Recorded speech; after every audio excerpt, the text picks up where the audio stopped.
Assalamualaikum warahmatullahi wabarakatuh. Saya Siti Nurjana, CGB Angkatan 9 Kabupaten Sleman. Pada kesempatan kali ini, saya akan membahas tentang eksplorasi konsep refleksi diri terkait filosofis pendidikan nasional dari Ki Hajar Dewantara. Mari kita mulai dengan intisari pemikiran Ki Hajar Dewantara. Pengajaran adalah bagian dari pendidikan.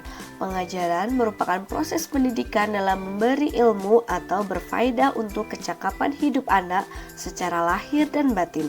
Sedangkan pendidikan memberikan tuntunan terhadap segala kekuatan kodrat yang dimiliki anak agar ia mampu mencapai keselamatan dan kebahagiaan yang setinggi-tingginya, baik sebagai seorang manusia maupun sebagai anggota masyarakat.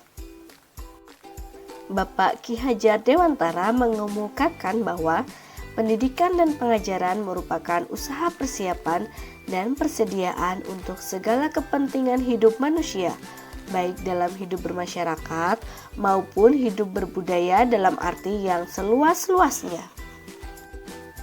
Selanjutnya, menurut KHD, tujuan pendidikan yaitu menuntun segala kodrat yang ada pada anak-anak, agar mereka dapat mencapai keselamatan dan kebahagiaan yang setinggi-tingginya, baik sebagai manusia maupun sebagai anggota masyarakat. Oleh sebab itu, pendidik itu hanya dapat menuntun tumbuh atau hidupnya kekuatan kodrat yang ada pada anak-anak, agar dapat memperbaiki lakunya, bukan dasarnya, hidup dan tumbuhnya kekuatan kodrat anak. KHD mengibaratkan peran pendidik seperti seorang petani, dan anak-anak itu seperti biji tumbuhan yang ditanam oleh Pak Tani di lahan yang telah disediakan. Anak-anak itu bagaikan bulir-bulir jagung yang ditanam.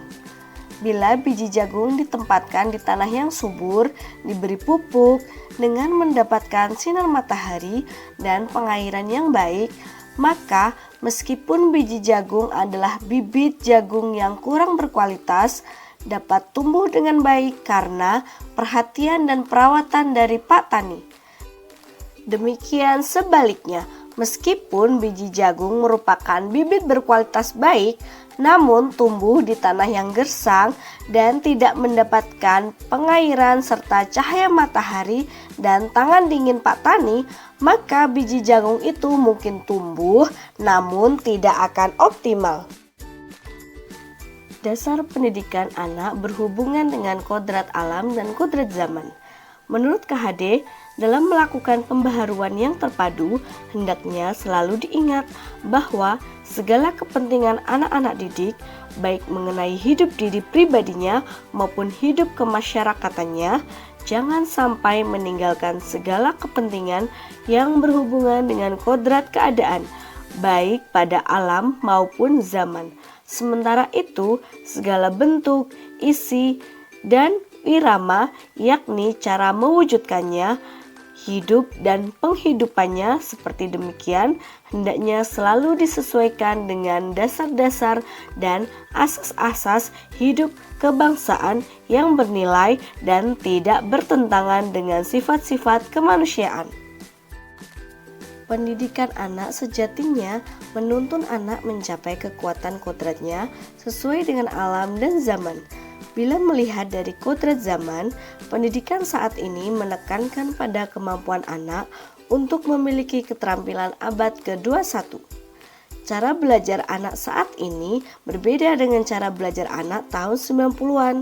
Sedangkan dalam memaknai kodrat alam, maka konteks lokal, sosial budaya murid di Indonesia Barat tentu memiliki karakteristik yang berbeda dengan murid di Indonesia Tengah atau Indonesia Timur.